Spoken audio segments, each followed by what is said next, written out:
이 글은 무엇에 대한 글입니까? 다아반이 그 지하반 비어와이 다시면 그럼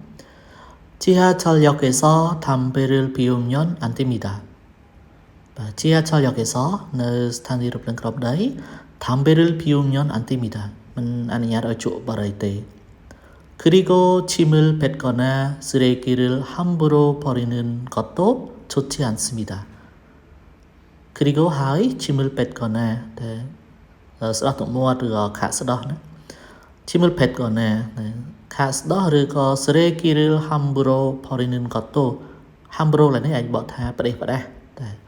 chẳng ca để cho sầm ram bật 좋지 않습니다. 검은 러다이 많은 사람들이 함께 이용하는 장소에서는 nơi 그라인 달미엔 만도 프라프라 지치란ជាមួយគ្នា예를 지키고ត្រូវគោរពសុជីវធម៌